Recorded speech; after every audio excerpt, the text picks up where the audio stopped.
This past week, we set several teams from across the state to a challenge of hacking on how we leverage emerging technologies for public sector services.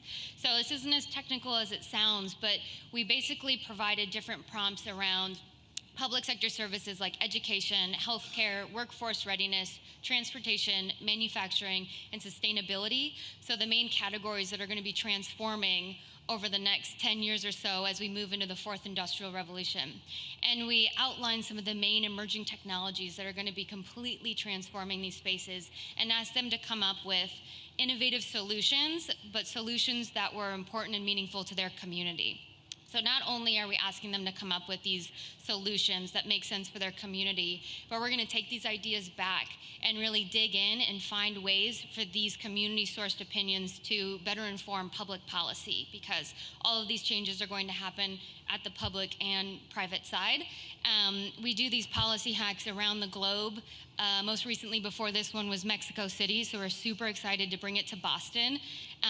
We're going to have 3 of our top teams from the hack come up and pitch their ideas. They only had 90 minutes to work on this idea. So they sat down, they had no idea what they were going to be hacking on. We gave them the problem and said, you have 90 minutes to come up with this and put together your presentation. So already it's a huge accomplishment, and they're going to come and have 5 minutes to pitch their ideas, and then we'll take it to our judges, who will ask a few question answers because they have not heard these pitches yet, and these will be brand new ideas, and then our judges will pick a winner. And so something different too that we do at Dell with our policy hacks, because there's a lot of hackathons and they're great conversations, but after the conversations, then what happens, right? So as a part of our policy hacks, Dell takes the winning idea, works with the winning team and other partners, which hopefully might be some of our judges, to actually make the project turn into a reality. It can take a lot of different forms. Sometimes it's around entrepreneurship, sometimes it's STEM education. So hopefully we had a great idea out of today, and we'll work with the City of Boston and other partners to actually make the idea become a reality. So I want to invite up our first team from Forward First, who will be doing the first pitch for us.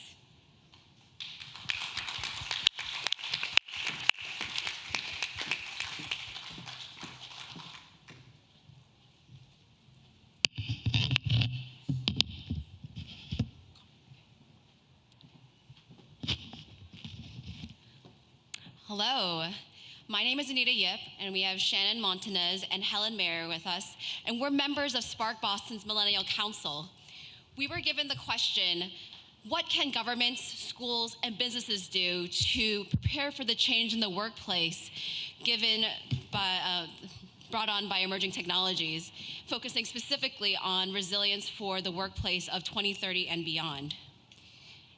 And in response, we'd like to propose having public-private partnerships between employers, schools, and government that build resilient, interdisciplinary technologists. We can accomplish this through a 3-pronged approach that brings together schools and employers with governmental support. First, we want to apply a liberal arts framework to a technology-centric curriculum in order to prepare today's students for tomorrow's workforce.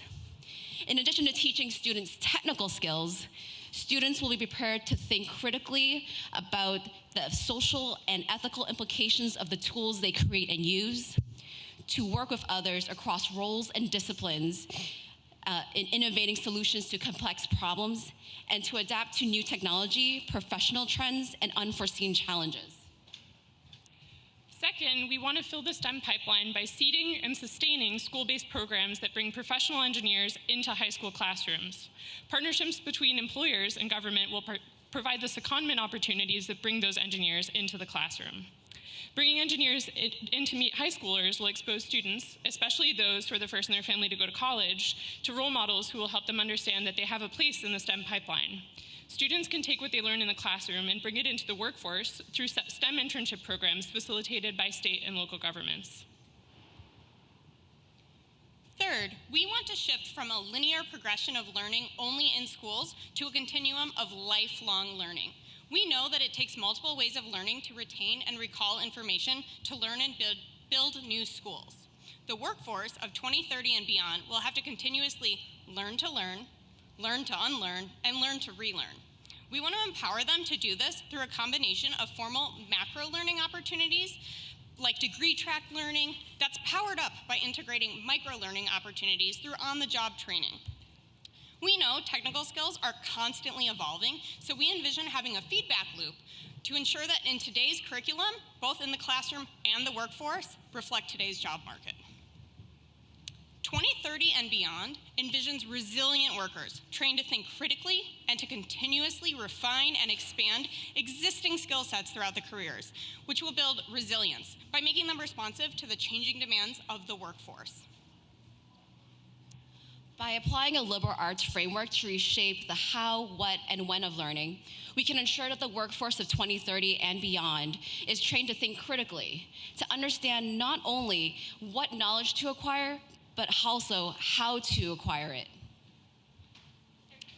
In order to build, fill, and maintain a STEM pipeline, we need to shift curriculum standards and create strong incentive structures to establish and maintain workforce entry and retention programs, which can be facilitated by government. To implement a program like this, we need to start at the beginning of the pipeline. That means providing tax incentives to help employers invest in the secondment programs that get engineers into high school classrooms. It also means investing in grant-based sponsorship programs to get high school students into internships so they can test the tech skills they're learning in the classroom in the workforce. Later in the pipeline, it means rethinking high school and workforce training curriculum so today's learning prepares learners starting in high school and going throughout the rest of their career for today's workforce. We've received an opportunity to pilot this program at a local high school and then scale it up from there. Thank you.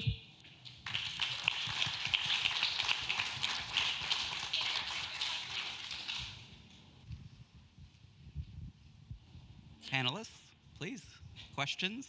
Does my microphone work? Hi, I'm Jody. So I want to say great presentation. I love the idea of having a public-private partnership where you involve schools, government, and companies, and where there's also an incentive for companies to participate. The question that I have for you is, how would we foster a feedback loop, right? Because what I hear from employers a lot is that they don't feel that higher education is doing a strong enough job preparing workers for the needs, the technology stacks of what's actually happening in these organizations. And so I think creating some sort of consistent feedback loop is important. How would that work? So that's a great question. We envisioned it working through this public-private partnership where we're bringing engineers who are currently employed by these companies into the classroom to actually teach the skills that are relevant to the work they're doing today. So we're not teaching students a curriculum that was created 10 years ago. We're teaching them a curriculum that's being created in the now.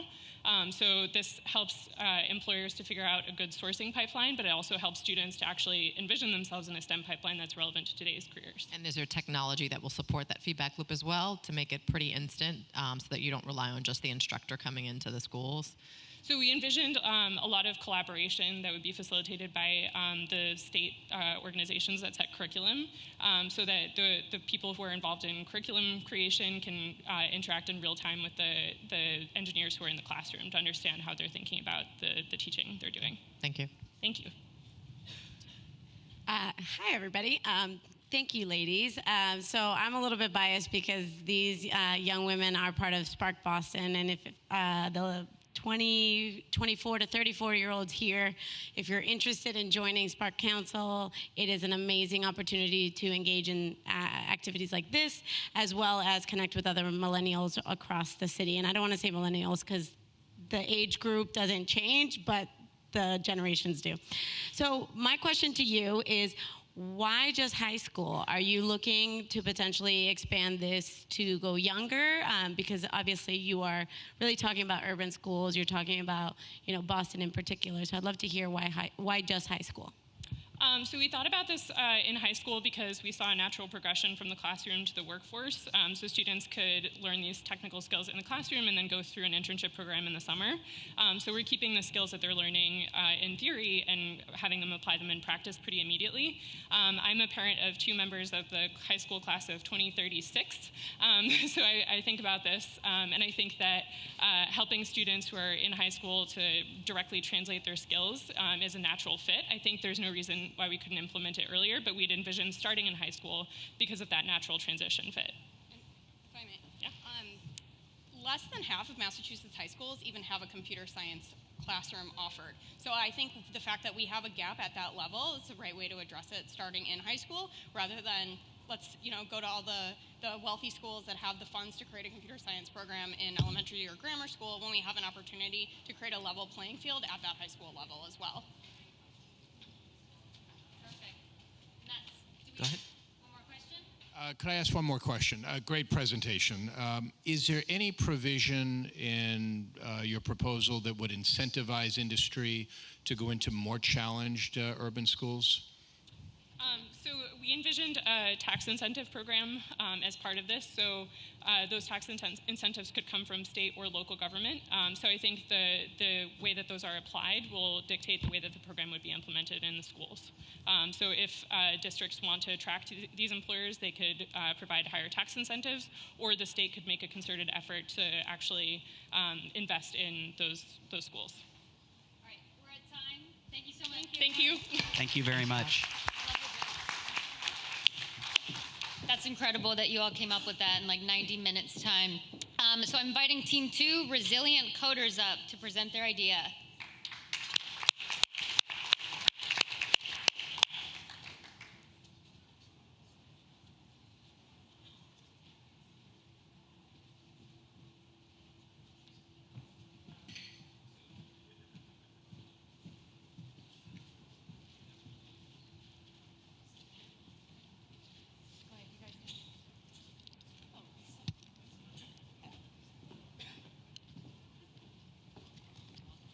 Hi. We missed the introduction, so I'm going to start by telling you guys my experience. So 2 years ago, I had to go to the emergency room. Actually, the experience was actually pretty great. I went in, they cured me, I walked out.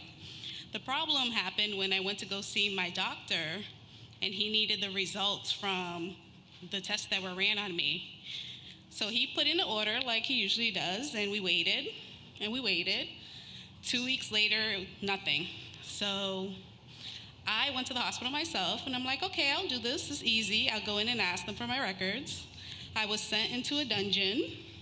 I walked down, and I found 2 employees sitting in a big room, and the phone was just ringing. And I'm like, hey, I'm here to get my records. They gave me a paper to fill out and tell me to come back in 3 days.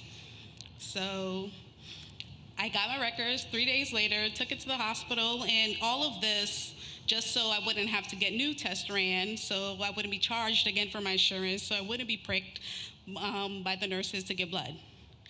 So in saying that it's not easy to get medical records from one hospital to another, and they were both Boston-based hospitals. So now imagine that you're in an emergency in a different state, you don't speak English, and no one has your medical records. And they need to give you something simple, like penicillin, Everybody takes penicillin, right? But there are those rare cases of people that are allergic. So if you can't say something and they don't have your medical records, I'll let the rest, you guys can think about what would happen in that case, in that scenario.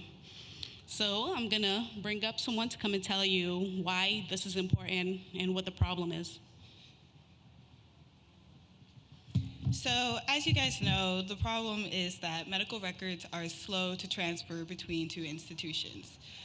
And of course, these institutions have incentives to use some kind of electronic administrative system, but these systems are not, they're not easy to transfer medical records between each other and such like that. And a good solution would be allowing blockchain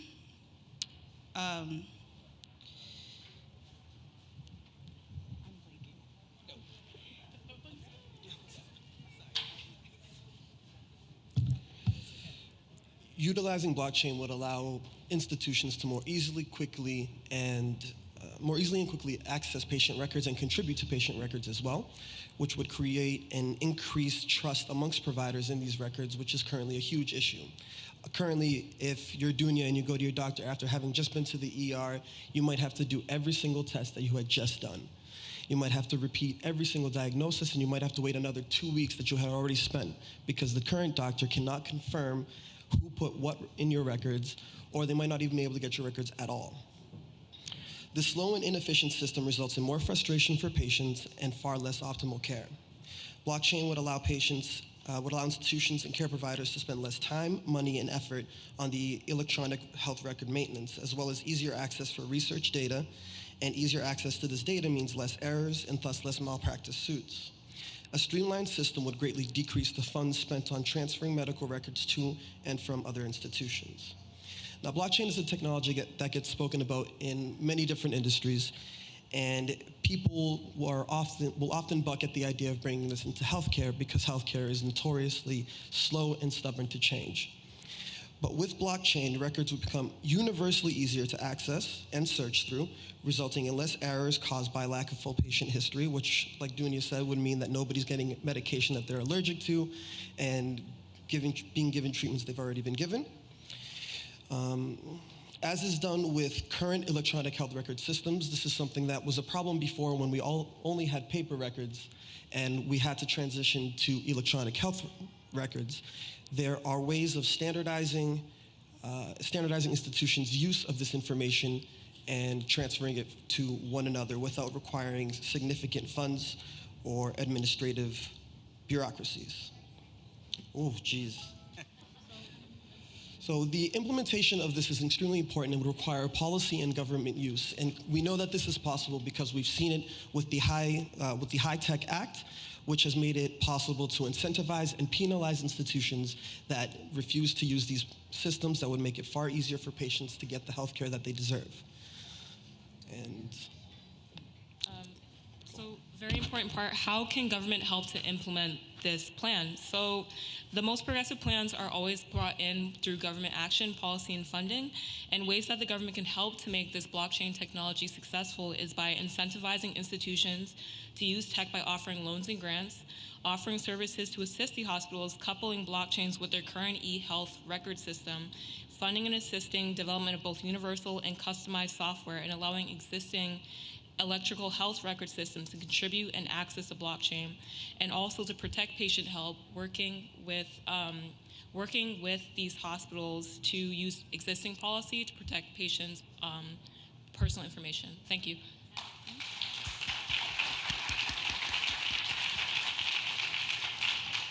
That was a great presentation. I love how you brought it to life with your experience. The thing I'd like to add is that, one, your idea, you're not alone in this idea, which I think is not a critique, it's actually great. The one thing that I wonder about, though, is that we're discussing incentives to force institutions, we've tried to force them to do many things in the past and haven't succeeded. So I wonder if you guys considered whether or not you would force the incentives to provide records directly to the patients so that they could carry them around, driving institutions to integrate, particularly when the incentive might not even be enough to overcome the cost associated with it. I wonder whether or not putting it in the hands of the actual consumer might be something that you considered. Definitely, that's one of the great benefits that come with blockchain is that the medical records aren't locked in-house within each institution's database systems, and they have to go through all the administrative effort of transferring from one to another. It's the patient's blockchain.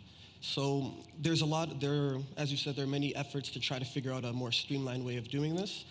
But in effect, you can have the patient have their own wallet that they don't need to physically carry around with them, that institutions could easily access when that patient comes in, which would save time and money for the institutions that are receiving that patient now and the institutions that would normally have had to transfer it in the first place. So in essence, your idea is to host quote unquote wallets, blockchain wallets with the records, and the policy initiative would be to force institutions to populate that? Exactly. So the government would provide the infrastructure, funding, and everything to have that virtual. Exactly. Got it. Thank you very much. And then the policies around that would just be for the administrations to more easily contribute to that and access it in a safe and private way. Excellent. Thank you. Please. Thanks. It's a really relatable example. And I think that many of us come with our own experience as to how complicated and often difficult to navigate that system is. So from the point of view of the hospitals and healthcare providers, how might you imagine the managerial or organizational change that would be necessary to make something like this happen?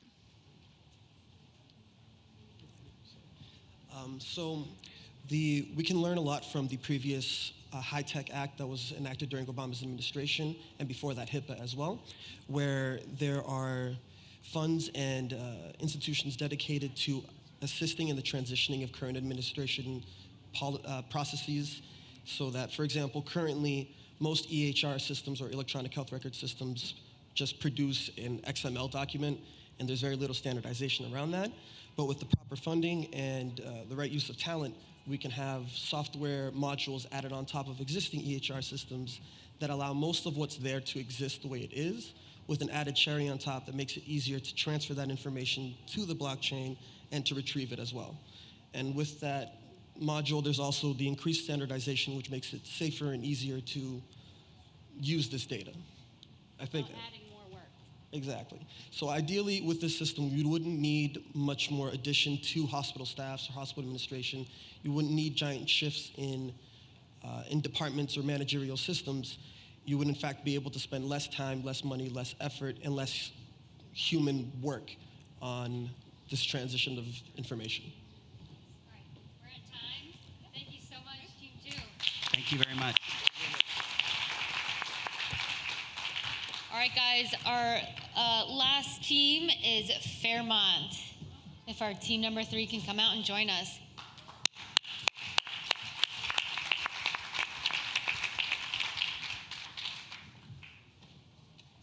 No problem.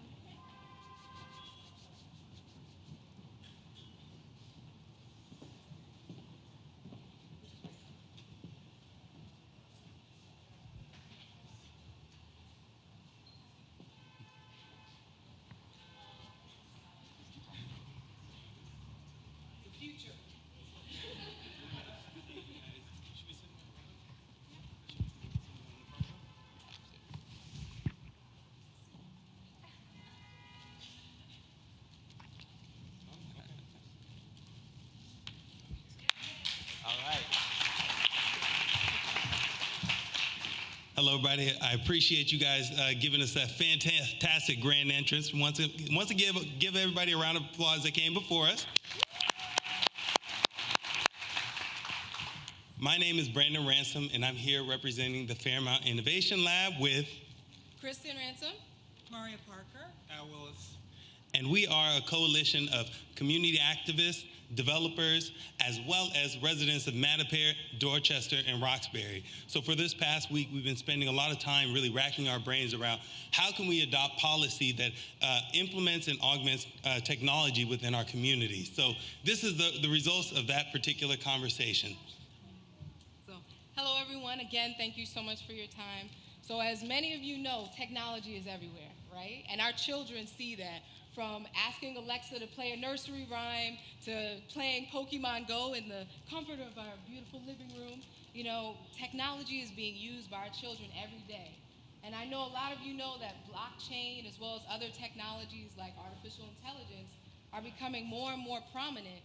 Yet, when it comes to the educational sector, often teachers struggle to figure out how do they implement and adopt this technology so it can be used for their students. So I know for myself, as a person with epilepsy, often I struggle to retain information if it isn't given to me in a way I can visualize, or I don't get the amount of time I need to really understand and explore the concepts. So with the advancement of artificial intelligence and machine learning, we really have the unique opportunity to adopt technology and use it to consistently support our students in and out of the classroom. So our idea is to implement a policy that utilizes upcoming technology like artificial intelligence to provide technology in the classroom that works with a child's unique learning style. And now Al is going to explain that. So let me see if I can. How is this going to work, right? So our idea is to have, to use artificial intelligence, like Christian said, to help students with their individual learning styles. The other thing we want to do is use blockchain, right, as a way to store information that will be part of the curriculum for education, and also to hold certifications, right? There's already a project at MIT called BlockCerts, which allows any educational organization to certify that a student has taken a particular class or gotten a particular kind of certification. These certifications can't be forged. They are like digitally signed so that any student can take with them their certifications that they have taken this class and they have passed this thing, right? So that we know that this is a happening thing. The other use for a blockchain is to hold the curriculum data for our artificial intelligence agents that would work with kids regardless of their language of origin, excuse me, their potential learning disability. You heard about Kristen talking about epilepsy, but also ADD, dyslexia. And because we know what the curriculum is, right? We think that, teachers need help in terms of implementing it using new tools that they currently don't have. And the next part. Yeah, gotcha. For the past 100 years, we've been observing a puritanical style of education. Puritanical in the sense that we have one person up at the front of the room and the rest of the room is static. You might have group activities that help to augment this, but with this bevy of new technology that's emerged, we have a tremendous opportunity to leverage this to assure that these different learning styles are accounted for on a day-to-day basis. So how would this work at scale? I appreciate that. How would this work at scale? Great question. With one single school at a time. We suggest, Deloitte actually recently came out with a Public Sector Innovations at Scale article that detailed the best way to adopt technology quickly within classrooms is using strategic pilot programs to be implemented at one single school at a time. And we suggest looking at the Edward Brooke Charter School, right off American Legion Highway, as an initial site for looking at how can we gather the right data models? How can we actually look at the best decision trees to implement these technologies for learning styles for tools that wouldn't traditionally be within the classroom setting. So one school at a time is what we look at doing, and then look at how do you scale that to a citywide, regional, and then national level. And we would love to be able to take advantage of things at the city, state, and federal level. So thank you very much. We appreciate your time and attention. Thank you. Panel, questions? So how do you envision moving this program or the programmatic elements of this AI into the kind of greater classroom scale? So I know you're really focused on kids with special needs, and so moving it beyond that. For one thing, we really believe in taking a community-based participatory research lens. We want to make sure that communities have access and input as to what's most important, what skills are most important for these communities, and how can you also translate not only what are the most important skills, but how can you also orient the children or the next generation to these skills? So how do you engage parents and teachers in that process as well? I mean, as a parent of the Boston Public School System, I think you'd be surprised at actually how engaged parents are. There are strategies where we need to scale things up, but we would look at systems like how Imagine Boston 2030 went around the entirety of the city and utilize that, replicate that process, but towards this particular type of technology system. That was good. Smooth. Thank you. Like it. Gotcha. So great presentation. I have a question. Can you take us through an actual example as to how this would be implemented in, say, a math class or a kindergarten class? Absolutely. So, as a person who has honestly struggled with math, but now I'm an engineer, woo woo. See, prayer works. But in the future, it could be AI. But what I would say is one example could be, let's say a child is really struggling to grasp the concept of, addition. So instead of the teacher just saying 1 and 1 is 2, and you need to remember that, the AI understands that the student is a visual learner. So maybe it sifts through the open source content of already existing apps or programming, and it says, here's a game that you can look at that shows you, oh, here's one apple, dances over to another apple friend, and there's 2 apples together, So it's not about necessarily creating a new application or new technology. It's about utilizing already curated and kind of sorted through content. And would each child have their own device? Yes. So each child would have their own artificial intelligence device. So as you know, there's a lot. He would get one too. Each child would get their own device. So a lot of schools now, sometimes they use iPads. So it's something where you could use iPad as the vehicle. And this student would actually work with this same AI through kindergarten all the way up to 12th grade. So because it's artificial intelligence and machine learning combined, it adjusts and it adapts to where the child is. Thank you. This is a really noble proposal, and I appreciate you going at something that's right in our neighborhoods. But at a time when we're having such trouble funding good schools, where does the money come from? Go ahead. Handle that. Oh, yeah, I'll just handle that. All the technology that is being used now for blockchain and also for artificial intelligence machine learning is open source, actually, right? TCP/IP, which the whole internet runs on, is open source, right? So there's no licensing that goes on there. So it doesn't cost anything above and beyond what schools are already spending. A lot of schools already hand out iPads or laptops to all the kids. The other thing is we are also proposing that Boston, being the hub of all this activity with the various companies, that the ask from the mayor and from the city council should be that in addition to all the other things that companies do, that they would work with the school system to create, the blockchain, the application, the infrastructure, right, that would allow these things to happen so that we're not spending additional money above and beyond what we're already spending for technology and education and things like that. So are you saying that in public schools, schools are already providing single devices for each child? Because it seems like the hardware costs would potentially go up on this. So some charter schools and private schools do that. We also we think of this as a multi-device thing. So I did a program this summer with 24 kids. Every single kid had an iPhone, right? But they're playing games and they're texting each other and they're doing Snapchat. But what if their AI agent was also on this device, right? Already, right? And then it's personal to them, so their friends don't have to know, right? Because that's the thing, they don't want other kids don't want other kids to know, like, I'm getting tutoring with my math, right, from my device. Right, thank you, and I'm just getting the signal that we're at time. All right, thank you so much.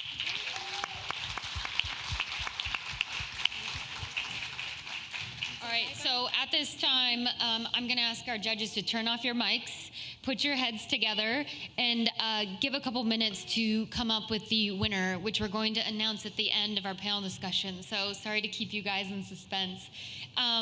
So we're going to move in now and let our judges and go into a panel discussion sort of at a higher level of why we're doing this and why this matters to us.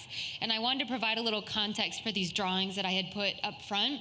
So to preempt these conversations post-Policy Hack, before this panel, we had a dinner where we invited a whole array of folks to the table. We had private industry, we had public sector, we had media, and we were discussing what the future of work looks like. And instead of deep diving on each individual technology and each individual public sector service, what we did is we talked about how to create an inclusive and empowered workforce leveraging these technologies. How do we imagine a better city and a digital city and what those solutions look like, and how we come together as private and public in a partnership to explore and find these solutions.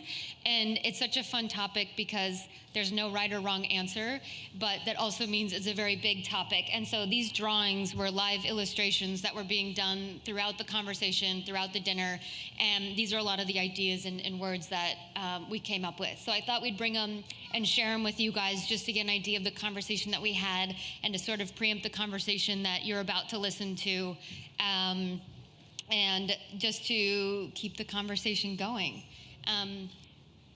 Brendan, did you want anything from HubWeek? Oh, you have your own mic. This is amazing. Work the crowd, yeah.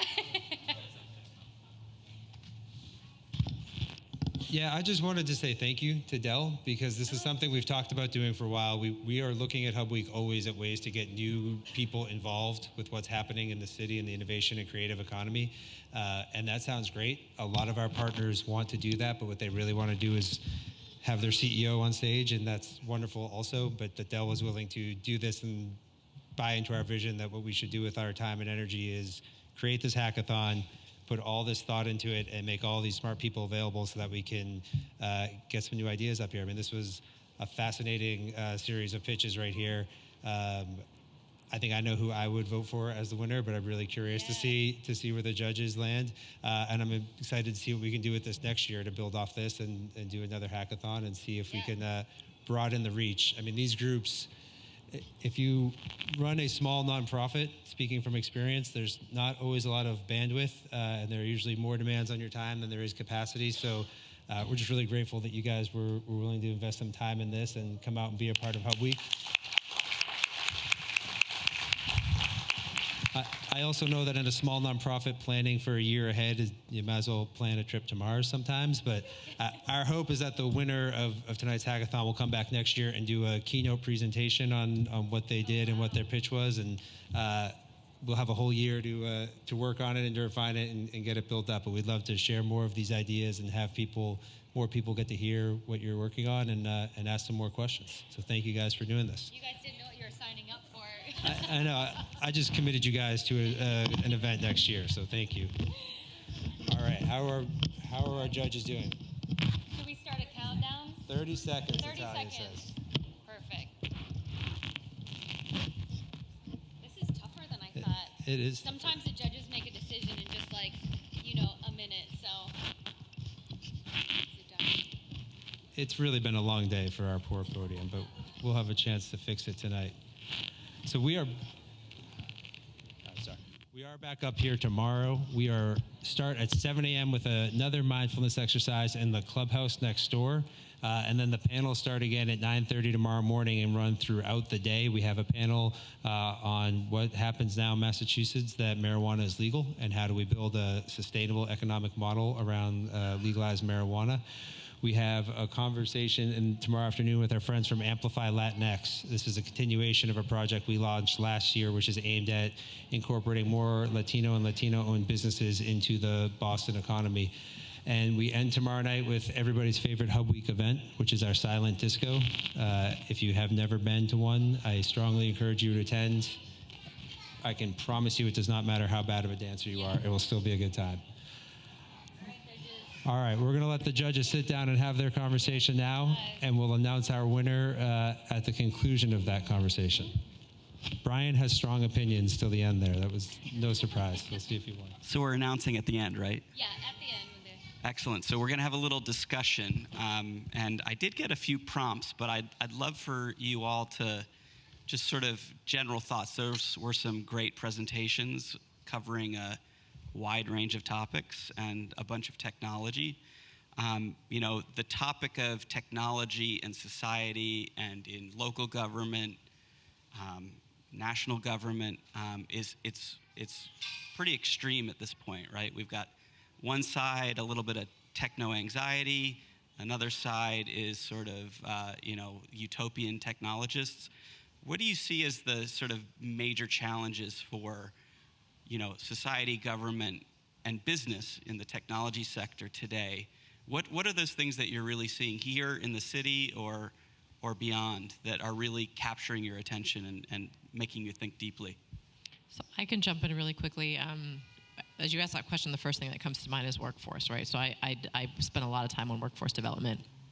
And I think that there's this huge gap between, education, particularly higher education, but then you can also argue K through 12, and then also expectations of the workforce and companies. And when you think about companies, they're moving at a rapid pace, responding to technology and innovation.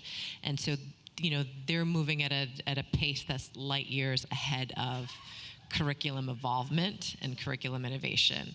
And I just wonder if there is a way, I would love for there to be a way for companies to have some sort of mechanism, and higher education to have mechanism where there's immediate feedback on what are the needs, so that we can, at a moment's notice, if you will, begin to upskill the up-and-coming workforce to be career ready, to make immediate contributions for the needs of companies that are just advancing pretty rapidly. Other thoughts from the panel?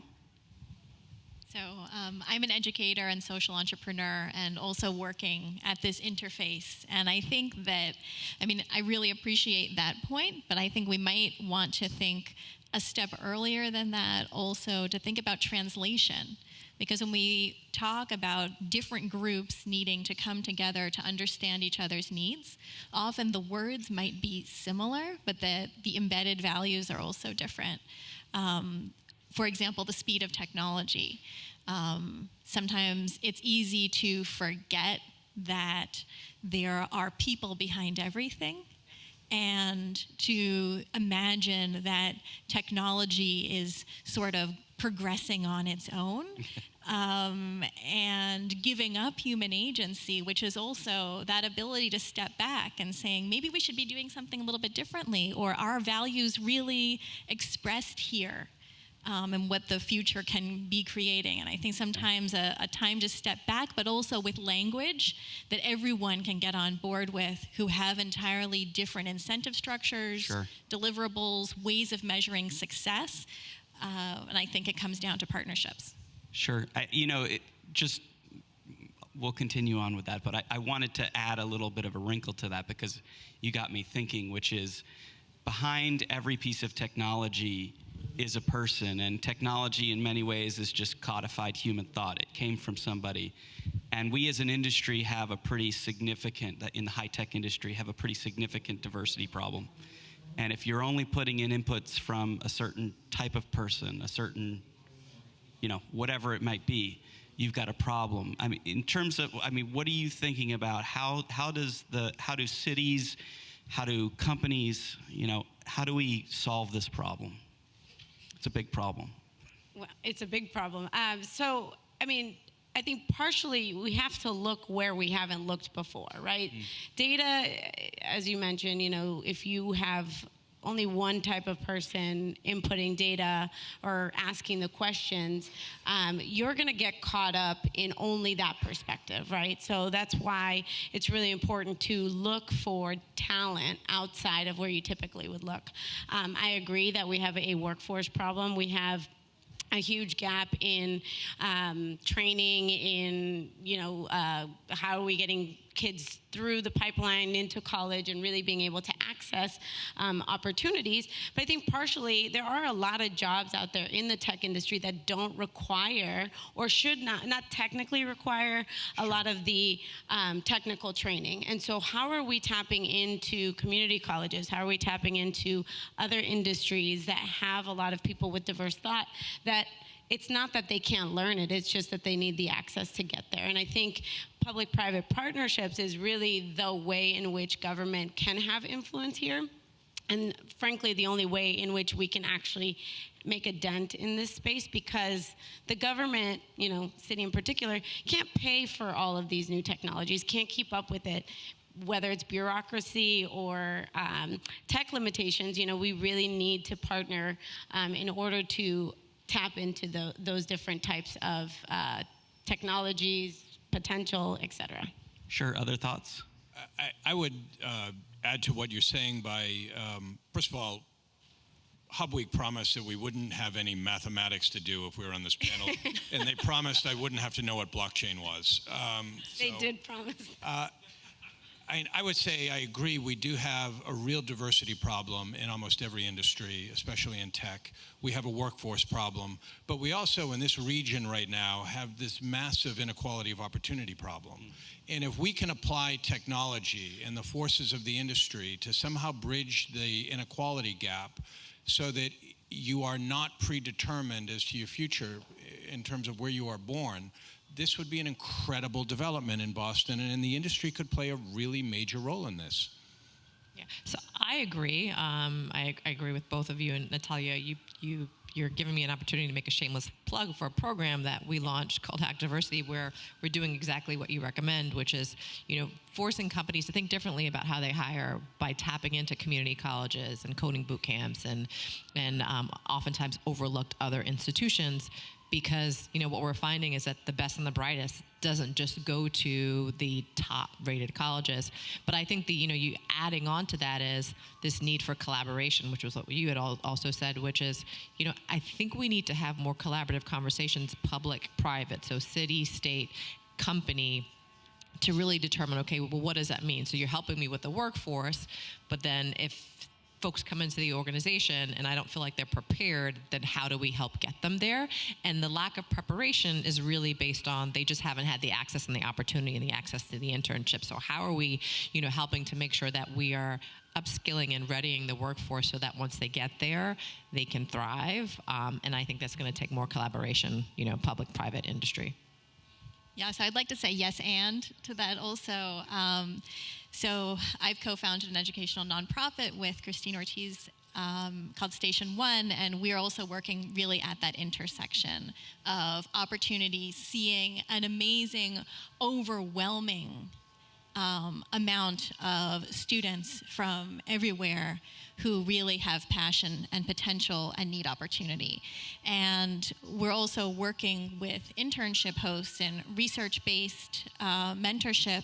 And I think there's also that side from what can the employers gain from these partnerships as well, not just providing amazing people to hire, but that two-way dialogue can, partnering with higher education and also a broader range of students, help companies, especially small and medium-sized startups who don't have the bandwidth to be doing everything that they want, to be thinking about diversity and inclusion and kind of being conscious shapers of their own cultures at the same time. And so we've been seeing a lot of really exciting things in that space as well, in the two-way street of also what the interns and educators bring to those relationships. Well, that's great. Another question, another angle. We've talked a lot about childhood education through to high ed, but we have a lot of talk ongoing. Paige mentioned the fourth industrial revolution, this notion of dislocation of existing workforce. So we have young minds that are pliable and can really absorb the new, but increasingly we see a lot of discussion about dislocation of existing workers who are long into the cycle of their careers, and the stats on sort of retraining provided by government or private institutions, the statistics on that are pretty awful, the uptake, the utilization. And without changing, re-entering the workforce and not taking a major step down, but taking a step up seems to be impossible. Your thoughts on this notion of continuing education, adult education for those dislocated by the changes ongoing in our society fueled by technology? So taking my city hat off, I would say that I think it's really the responsibility of the employer to be continuously training and supporting their team to learn new technologies, to really invest in mentorship. And yesterday, I don't remember where I was, but we were talking about kind of the not mentoring up and also mentoring down. So the young techie, just out of college, really, easily learning, they could then help mentor up, and then the established folks could also then mentor in other ways. So those soft and hard skills are really important to be continuously developing. And so I would say that that's potentially one way in which you could do it. I mean, and then I think the city right now, we're doing a lot of work with our Age Strong Commission, which is the elderly population, and getting them connected to job opportunities and trainings. Not all of them want to, but the ones that do are really taking this on as a challenge, and they're excited about learning new things. Sure. Any other thoughts? I work in an industry, journalism, newspapers, that has been massively disrupted. And every newspaper in the country has been disrupted to some extent. At the Globe, we have more readers than we've ever had in the history of the institution, given our websites and our access to a readership all over the world, but we're making less money than we have in decades, and we have a smaller staff. We are in the process of figuring it out. We are building an online business. It is very, very effective. We are doing better than almost any other paper, metro paper in the country, but it is really, really tough, and I think it's paramount for society not to just fall back on code words like retraining programs. There needs to be something a lot more aggressive going on out there as disruption continues, and for the life of me, I don't know what it is, but it needs to be something other than a bunch of jargon that politicians talk about on the campaign trail. Yeah, I agree. I don't have an idea for what could work, but I do think that companies need to think a little bit more innovatively. We have a demand problem. Every organization that I talk to, whether they're in biotech or technology or industries in between, can't fill open roles, right? And if you can't fill the jobs with the talent that you need, you can't be innovative, you can't scale and grow. And we have, there's a supply, we have the supply. The question is, how do we, again, train them and ready them? And I do think that public-private partnership could help. I wish I had the magic bullet on how to make it work. Well, that brings us back to the other side of education, which is we don't have a demand problem. There's plenty of demand. There's a matching problem. There's a supply preparation problem. Even though there's plenty of supply of smart, bright folks, just not qualified. I mean, that seems to be something that's infinitely solvable, but we're not solving it. Just general thoughts on that as we close out or come close to a close. What are your thoughts in general? I mean, we've orbited education sort of this whole time. You're an educator. Thoughts? I mean, you're putting me on the spot. I'm going to put you on the spot. I'm going to play I think we need to take one more step up okay. Card. Because I think the assumption that the growth of everything is the way to measure, we should think about. And what does it mean to have a thriving city? Because there are people in all sorts of roles, credentialed, non-credentialed, who can play very specific parts together. And what we're lacking is both the coordination, coming back to that translation issue of what does it mean to be successful from all of these different parts. And even as leaders of sectors, do we have the tools to be able to step into each other's shoes? It's very easy to pull I'm an educator, so I think this is the job of government, or I think this is the job of industry to tell me X, Y, Z of the thing that's missing in the piece that I am responsible for. But are there bigger issues like sustainability or like equity more writ large that might serve as a cohering force to help us think beyond some of our either disciplinary or other kinds of siloed fiefdoms? Right? It's very easy, especially in a city, to think regionally. And then the instinct is to say, I really want to support my community. These are the people that I come from. Also, our real estate value and all of these things are kind of built there. And are there other issues that kind of go beyond, that kind of solidify us in the human moment, that might allow us to transcend some of that, is kind of where I'm seeing. So in essence, we're overly siloed. Yeah. in the academy, and I think more broadly. Well, it's something that you see in business quite often, is highly siloed lines of business. And all of the companies today are struggling actually usually to shift to horizontal. So it seems to be a generalized problem, is that we somehow silo ourselves and lose the ability to execute horizontally, to come up with creative ideas. Any ideas on how we can host that, government, business, how we can drive that? Yeah, I mean, I think, well, there's lots of ways to look at the disparities that exist, whether it's hiring gaps, whether it's wealth gaps, whether it's economic mobility gaps. In the city of Boston, a lot of those silos are actually really geographic. And when we look at access to opportunity, we're constantly thinking about how do people actually get to those jobs? How do people actually know about those jobs and apply to those jobs? When I was working on Imagine Boston 2030, one of the kind of growth areas and action areas was called expanding opportunity. And what we were really talking about was, if you look at the map of Boston, can you raise your hand if you've heard of the Fairmount line? Yeah? Oh, wow, that's great. That's more than I expected, which means we're doing something right. But the Fairmount line goes from, it's the only commuter rail within the city limits, and it goes from Hyde Park all the way to South Station. But it's the only real transportation train line that cuts through Mattapan, Roxbury, Dorchester.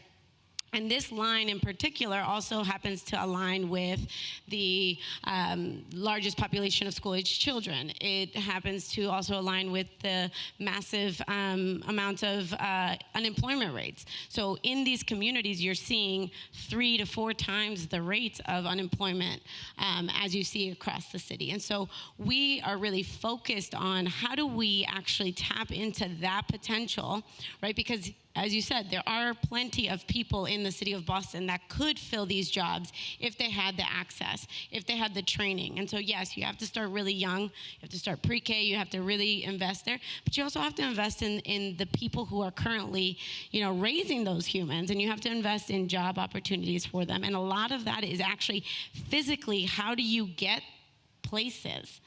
How do you actually physically connect? Yes. We are regular humans. Every single person in the city of Boston has their own life. And what we're trying to figure out is how do we increase and improve every individual's quality of life? And a lot of that is through kind of the old, I'm going to say brick and mortar, but the old infrastructure, like trains and roads and, how do we protect against climate change? All of these things impact very specific people in the city. And if we really want to tap into that potential, we have to address those issues first. Yeah, it's interesting you say that, because mobility at sort of the city level is a problem, but it's also at the national level. If you're a miner in Minnesota, there might not be another job.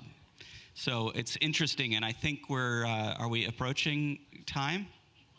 All right, yeah. Let's. We're being flexible. Please, yeah, Cody. I also think what Dell is doing through this event, hacking policy, could be an interesting idea and model for the city and the state to work with some of our local companies, where there's an RFP that's put out and says, here's the challenge. The challenge is, how do we upskill and ready our aging workforce? And literally have companies work with their teams on trying to hack this problem, present it, and maybe there's an incentive for the top 3 company ideas for them to go out and test ways in which they can start to increase opportunities for the aging workforce. And I think if we're really honest, we have to understand that tech is intimidating. And I don't mean the gadgets, I mean the people. You're intimidating in a good way. Thank you. Tech talks in a language that other people don't know, and technologists know things that other people can't possibly understand at this point. I think as time goes on and technology is introduced to people at a much younger age, which is actually happening now, it's going to become less removed in society, and people will grow up having a much more intuitive understanding of what technology is. But until then, I think it's paramount that government reaches out to tech companies. We are so lucky to have Dell and Amazon and Google and so many other big tech companies here in our region driving the economy, but there just needs to be a much more free-flowing relationship at so many different levels between government, other industry, and big technology companies. I think the mayor would welcome that. I mean, knowing how much he's invested in building partnerships and kind of his, call to actions constantly to the for-profit community, the nonprofit community, all of our partners, I think the mayor in particular would be a champion of something like that. Yeah. Please. Maybe we layer onto that, offering incentives to some of these companies, saying, here's a challenge, we want you to help us come up with solutions, and the ones who we think bring the best solutions, like, here's the incentive that will benefit your organization. Well, I can't speak to those, but we'll let the mayor take care of I that. think that, though, it was really insightful, the question you had asked about,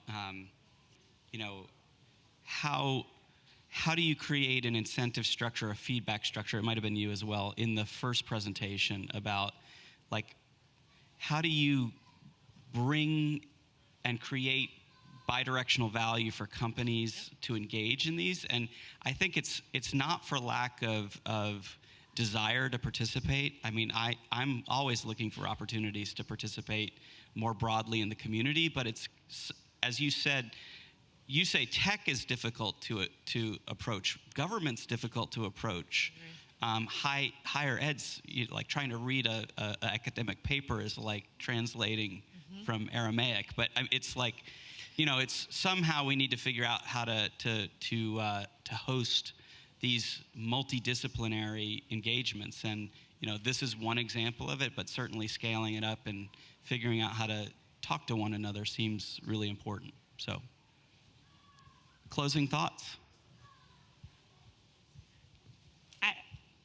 I can't speak to all government, but I can definitely say that I think this administration has been really focused on people first, and how do we take Boston's really kind of tough history, and how do we stare at it and fix it and make solutions that make sense for every single person. And so I think, because we're so focused on quality of life, and we're really thinking about how do we as a city engage and keep Bostonians here, welcome new growth, really think about technology, innovation being the first, as we have been for so many things. I think it's really important that we keep people at the center of this. And I would hope that people do not feel that intimidation with government, because I think over the last, granted it's such a small period of time, but over the last 5 years, there's been a lot of shift in the way in which we engage with residents, and we welcome ideas. We welcome people coming to us and telling us, hey, we have this crazy thing, and sometimes those crazy ideas actually work. So I just encourage everybody to come to us. Feel free to come to us. When we come to you, don't hesitate to ask those questions or pitch those crazy ideas. Yeah, I think there's a lot of power in crazy ideas, and also the ability to think beyond a current situation. And I think we all have roles to play in that. So I would plug for greater efforts in translation, more attention to articulating problems rather than jumping quickly to technological solutions, because we have so much entangled humanity. And also to really be thinking about infrastructure and maintenance just as much as we're thinking about new technologies. And when we think about technology, it's not only the digital in front of us, but really the socio-technical systems that we are both embedded in and are still agents in at the same time. Even gatherings like this, and it's a little self-serving to say because I'm on the board, but gatherings like HubWeek really, really matter, because it brings people together to discuss things in a much fuller, rounder way. And that goes a long way. I mean, after this event, people have a lot, not this event, but maybe this event, people have a lot to think about. And the way it just brings people from all aspects of what makes Boston so great goes a long way to making it even greater. So I'll just keep it short. I agree with what everyone has said. I think collaboration is key. And I think what you said is particularly key, which is making sure we keep the humans at the center of this. Because if we don't, I hate to say it, but robots are not going to take over the world because humans are the ones that are creating them and helping to iterate on them. And so I think it's really important that we figure out how to collaborate to start to move us to a place where we're no longer fearing robots, but we're excited to work on AI, blockchain, and knowing that humans are always at the center of it. All right. Paige, would you like to come up? I think we have some business to take care of. All right, you guys. Let's thank our panelists one more time. What an incredible group of people to all be in the same room. So it is time to announce our winner. And I've never done this before, but I really want to do it today. Can you guys help me do like a drum roll thing for our teams when we wait for the announcement? All right, judges, who's the winner? We chose group number 2. You're going to have to remind me of the name of group number 2. Resilient Coders. Resilient Coders. Yeah. So come on, guys. Come on up. So there was. So we want to grab a photo with the judges and the winning team, and then I need to talk to you guys because we got to put you to work. Congratulations. Good job. Thank you. Great job.